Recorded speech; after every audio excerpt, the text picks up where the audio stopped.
Hello guys, welcome back to another episode. There is a message that I want to share with you guys, and this message, it was forwarded to me by one of our admins. The message reads like this: "Hello my brother, how are you? Can you please post my story? There is something that is in my heart, and I am hoping that by the time that I will share my story with you, maybe a heavy burden will then be lifted from my heart. Because for many years I have struggled with this secret that I've been keeping in my heart. To be more precise, I have been keeping this secret in my heart for the past 6 years. My brother, there was this other coworker of mine, and that co-worker of mine, when he passed away, what his relatives and some of my other co-workers don't know is that I was the one who was responsible for his death. After I had joined this international organization that I was working for, if I were to mention the name of that organization that I am working for, a lot of people will immediately recognize that company. So in this company that I was now working for, the work ethic for that company, it is profits and profits, nothing but profits, especially to us who were in the senior managerial positions. We were always pushed, and by pushing us, then they know that more profits for the company. So this company, it even encourages a lot of competition amongst its own workers, because they say that if you can compete like wolves amongst yourself, then when you go out there, you will be ready to destroy your competition. This company, it is all about destroying other competition that is out there, because it wants to be the dominant player in the market that it operates in. Then on the side, we can make money through commission, and that is where a lot of pressure comes from. A lot of homes have been destroyed. A lot of people that I worked with, they ended up destroying their own marriages and relationships simply because they were chasing after these commissions. Because if you are in the senior managerial position, then this company, it will pay you very well. So most of the junior staff, they try by all means to climb up the corporate ladder. So whenever they try as much as they can to topple us down, then they will be bringing pressure upon us. At the same time, they will be bringing pressure upon their lives. Then there was this other man. He was a junior and I was his senior, but there was this other project that we were supposed to work with together. But instead of the company encouraging me and that junior co-worker of mine working together for the betterment of that project, they actually encouraged that junior worker, whom I later went and did some rituals so that he can die. The company encouraged him to fight against me. It was a bitter fight, my brother. There were many nights I'll be sitting on the laptop working and working, my brother, and there was no rest, knowing that I didn't want that co-worker of mine to take this opportunity from me. So the more that we fought, the more that we achieved our goal. After we had achieved our goal, instead of the company rewarding me as it had promised to reward me, then the company chose to give me just a little bit of the commission. And this commission that was given to me, it was just above the margin that was given to my co-worker. And then jealousy and resentment filled me up. And I even saw that this co-worker of mine, he then started hating me, and now he was actually going after my job. Then there was talk always in the offices that us as the senior managers, the company was paying us a lot, and if any retrenchment was going to happen, then the company will start by retrenching us, since it was forking out a lot of money for us. In simple terms, we were being told that now we were expandable. If anything was going to happen to the company, us as the senior managers, we were the ones that were going to lose their jobs first. My brother, each and every day when I would go to work, I was always filled with anxiety, asking myself that, will this be the last day that I'll ever visit my office? each and every day was very difficult for me. My brother, I got so stressed that I kept on losing my weight. Then my mother, when she came to visit me and my children, because at that time I had just divorced from my husband because he could not take it anymore. The pressure that was coming from my workplace, it was just too much for him. So then he chose to divorce me because I was not giving him any love and affection. So my mother came to be with me so that at least she can try to give me some comfort. As I was speaking with my mother, I then started telling my mother that at my workplace there was this other man, and this man, he hated me the most. And I was pretty sure that most of the times he would go around gossiping behind my back, because there were times when I would go to work and I would find that man who hated me the most, you'll be busy talking with the receptionist. But the moment that I would walk into the reception area, both of them, they would stop talking. And the moment that they would hear that I'll be in my office, then they would start to laugh. And I knew that these people, they were gossiping behind my back. The more that I spoke with my mother, I saw that my mom was really hurt, and my brother, I even manipulated the emotions of my mother. And this skill, my brother, I was taught when I started working for this company. They taught us how to manipulate our clients so that they can quickly sign the deal. As I was speaking with my mother, when I saw that she was getting all emotional, and after she had mentioned that she could find a way to assist me so that I can get rid of that guy who was giving me a lot of trouble at work, I even manipulated him even further. My mother then told me that she was going to call one of her friend who was back there in the village. After my mom had spoken with her friend, a friend told my mom that we were supposed to send the person who was going to assist me the money so that he can visit us from the village coming to the city where I was staying with my mom at that time. I didn't waste any time. I then sent an e-wallet to my mom's friend so that my mom's friend can give that Sangoma the money. That Sangoma traveled from the village and he came and he stayed with us at my place. So when that Sangoma came, I was at work. Then my mom called me and she told me that for these rituals and the ceremony, there was some things that were needed so that we can do this ceremony. My mom told me all of these things that were needed. She then sent me an SMS of all the things that I was supposed to buy.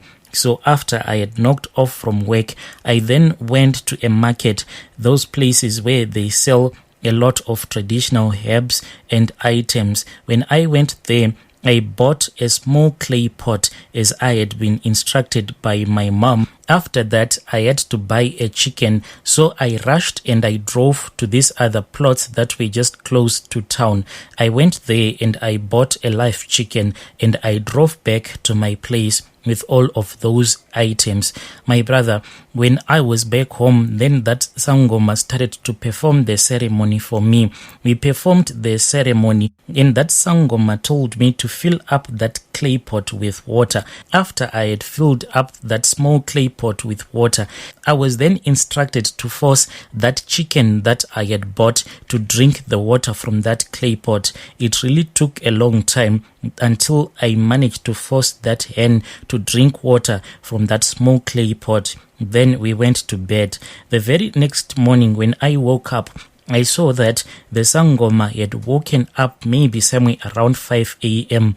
and he was busy sprinkling water all over my car. He told me that all of these charms that he was sprinkling on my car, it was to make sure that all of my enemies will never attack me spiritually. So I drove to work, but my mom and that Sangoma had told me that I was supposed to bring one item that belonged to that late colleague of mine. When I went to the office, I then asked for his pen. He gave me his pen, and throughout the day, I pretended as if I could not see mine.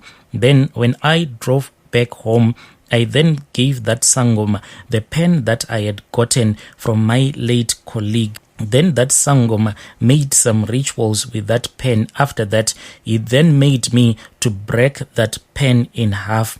Then he told me that I had to take hold of that black chicken whilst my mother was holding that clay pot. So that Sangoma told me this we did whilst we were standing in the dining room. As I was holding that chicken, that Sangoma told me that I had to twist and turn that chicken's neck, but I had to do it in such a way that I was not supposed to kill that chicken, as I'll be twisting and turning its neck.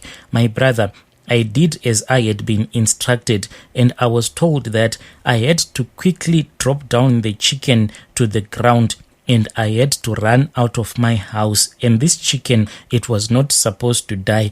And if a mistake was going to happen, I was not supposed to hold this chicken until it had died. But my brother, all of these things that were happening, this was like the first time that I was ever consulting with a traditional healer. And anyone who has ever consulted with a traditional healer, you know that they can speak with you in parables, telling you some things that you don't even understand. So I tried turning and twisting that chicken's neck, but unfortunately that chicken died, my brother, whilst I was holding it in my hands. Then that traditional healer said, "Oh, see what your daughter have done, for your daughter has just killed that man. This man is not going to survive. Just like this chicken has died, so is he going to die."